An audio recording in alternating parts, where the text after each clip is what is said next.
Good morning, students. Welcome back. I hope you are having an A plus week. Today, we are going to learn a real story of a Muslim girl named Malala Yousafzai. Or the name of the girl? Malala Yousafzai. The title of the lesson is Live in the Valley. Live in the Valley. In her work, Malala,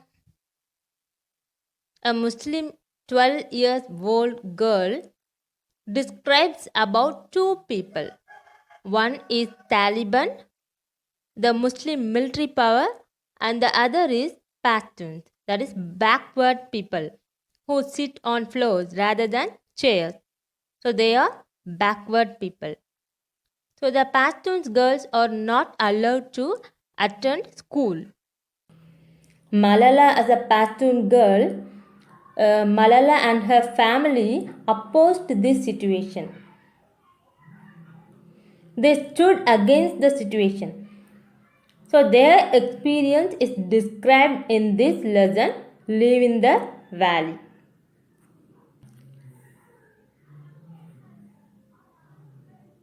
Live in the Valley is extract from Malala's biography. Now let us learn the literary meaning or interior meaning of the title.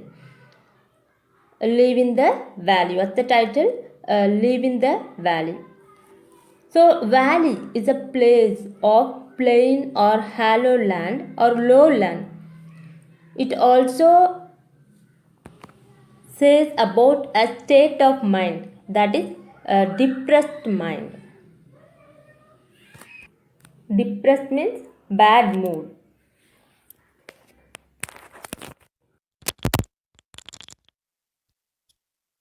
Now, Malala, as a young girl, tackled such depression. She came over or make an attempt to overcome the struggles. The Pashtun girls were not allowed to go to school, but Malala's family moves to Sangla. Sangla is a place and another district where they can get proper education. So they triumph, they overcome the struggle by just leaving the depression, by just leaving the valley, by just leaving their dwelling place, their native place. So even though they are not interested to leave their belongings, they leave the place in order to protect them.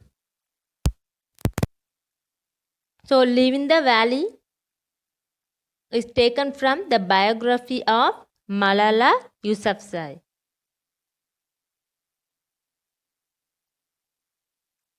Live in the Valley begins with the quote: One child, one people, one pen, and one book can change the world.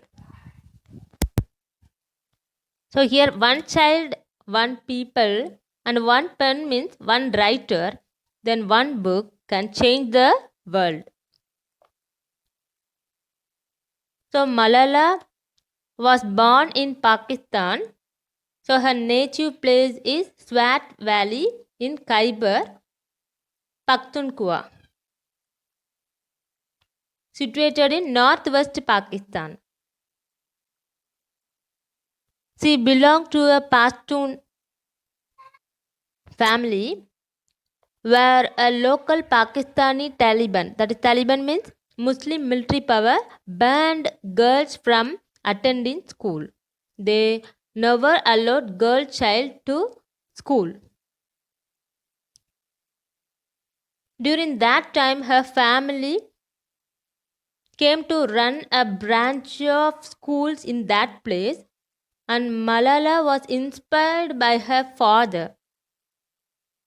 And in 2009, when Malala was only 12 years, a violence in her region got burst out, and that situation made Malala and her family to leave her native place. So this is the history which explains about the Malala's experiences. So this story is about Malala Yousafzai's real life. Now look at the text. Malala Yousafzai is an activist for the education of girls and women. She began her activism in her native Swat Valley in the Khyber Pakhtunkhwa, northwest Pakistan, where the local Taliban at times did not allow girls to attend school. In 2009, when Malala was 12 years old, the growing violence in her region forced her family to flee, forced her family to leave the place.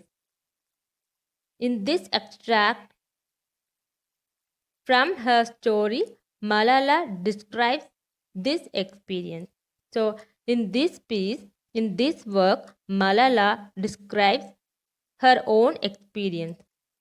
So, this story takes place in the year 2009 when Malala was only 12 years. So, Malala is a social activist. Malala is an activist for the education of girls and women. And which is her native place, Swat Valley in the Khyber Pakhtunkhwa in Pakistan. What's the meaning of activist? Yes, supporter. So Malala Yousafzai is an supporter for the education of girls. Look at the text. Leaving our home felt like having my heart ripped out. I stood on our roof looking at the mountains, the snow-topped Mount Elam. I looked at the trees all coming into leaf. The fruit of our apricot tree might be eaten by someone else this year.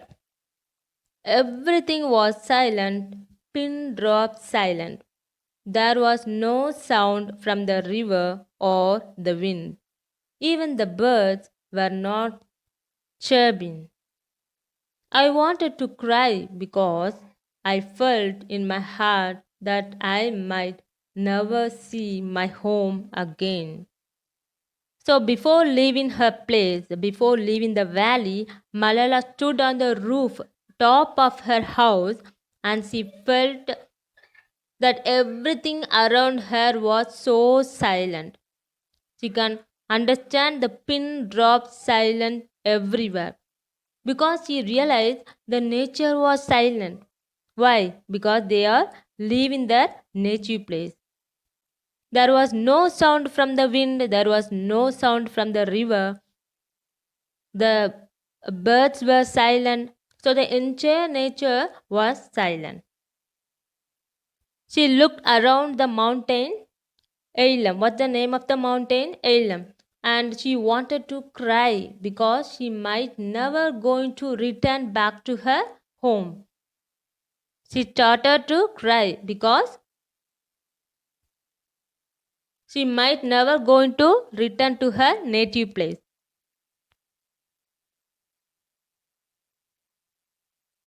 Everything I could not imagine happening had happened. I thought my school would not close, and it had. I thought we would never leave Swat, and we were just about to. I thought Swat would be free of the Taliban one day, and we would rejoice. But now I realize that might not happen. So in her life, everything happened in opposite. Her school got closed. She was preparing to live in her native place, and her dreams never came true. They were unfulfilled. I started to cry. It was as if everyone had been waiting for someone else to start.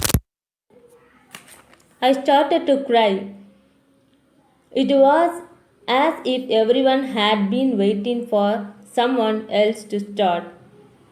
My cousin's wife, Honey, started weeping. Then all of us were crying. But my mother was very composed and courageous. So now Honey, her cousin's wife, started weeping, started crying. Then all of them started to weep.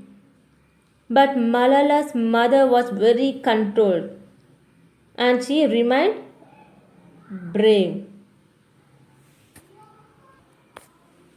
I put all my books and notebooks in my school bag and then packed another bag of clothes. I couldn't think straight. I took the trousers from one set and the top from another. So I had a bag of things which didn't match. I didn't take any of my school awards or photos or personal belongings. As we were traveling in someone else's car and there was little room. My mother also said I must leave my school bag behind. We didn't own anything expensive like a laptop or jewelry. Our only valuable item had been our TV, a fridge, and a washing machine. We didn't lead a life of luxury. We Pathans prefer to sit on floors rather than chairs. Malala packed her books and she packed another bag of clothes. She couldn't think anything very clearly because she was totally confused. She picked the trousers from one set and she picked her top from another set. So the bag of clothes were unmatched because she was very confused. She left her school awards, her photos, and her personal things because they were traveling in someone else's car and there was very little space for them. So Malala's mother asked Malala to leave her school bag there. And they didn't have anything very costly with them, but they have a TV, a fridge, a washing machine. So they didn't have anything very costly because they are Pashtuns. They were Pashtuns. That is lower caste in Pakistan. Now look at the text. Now look at the text. My father had resisted leaving till the end. But then some of my parents' friends had lost a relative in gunfire. Seeing their grief made my mother determined to leave. She told my father, "You don't have to come, but I am going and I will take the children to Sanla." She knew he couldn't leave her go alone. My mother had had enough of the gunfire and tension and called Dr. Azal and begged him to persuade my father to leave. He and his family were going, so they offered us a lift. We didn't have a car. We were lucky that our neighbors Safina and her family were also living and could fit some of us in their car, while the rest would go with Dr. Azal. So Malala's father refused to leave the place till the end, and they were now afraid of gunfire because Malala's parents' friend had lost a friend in gunfire. So, after seeing the suffering, after seeing their grief, Malala's mother decided to leave the place. They decided to leave to Sangla, that is another district in Pakistan. So, here Dr. Ajal and Safina, their neighbors, offered them a lift. On 5 May 2009, we became IDBS. That means internally displaced person, or the abbreviation meaning of IDBS, internally displaced person. It sounds like a disease for them. So, on 5th May 2009, they became IDBS, which means people who are forced to leave their home or their dwelling place. So, for them, that particular day sounded like a disease because they didn't want to leave the place. So, for them, that day, 5th May 2009, sounded like a disease day. Look at the text. My mother, father, grandmother, my cousin's wife, and baby, and my brothers were all scaffed, not squashed, scaffed, okay, into the back of Dr. Azal's van along with his wife and children. There were children in the laps of adults and smaller children in their laps. I was luckier. There were fewer people in Safina's car, but I was devastated by the loss of my school bag. So everybody packed themselves in the car. There were children in the laps of adults and smaller children in their laps. So Malala got a seat in Safina's car, but still she was very sad because she was leaving her school bag there, and finally they moved. Finally they left Swat. Safina's father put his foot on the pedal and away we drove out of the small world of our street, home, and school and into the unknown. We did not know if we would ever see our town again. The streets were jam packed. I had never seen them so busy before. There were cars everywhere, as well as rickshaws, mule carts, and trucks laden with people and their belongings. Thousands of people were living with just the clothes on their backs. It felt as if the whole valley was on the move. Few people knew where they were going, they just knew they had to leave. This was the biggest exodus in Pashtun history. So finally, they left the place. The roads were full of traffic. There were cars, rickshaws, carts, and trucks filled with people. It looked as that entire valley was moving because all the people are moving from the place. They are evacuated the valley. They evacuated the valley. So this was the biggest exodus in Pashtun history. What's the meaning of exodus? Exodus means a large number of people leaving a place together. So that's all. We can see the rest in the next class. So I hope you have understand the concept. Now I'm going to give the study materials. Listen carefully and write neatly in your classwork now.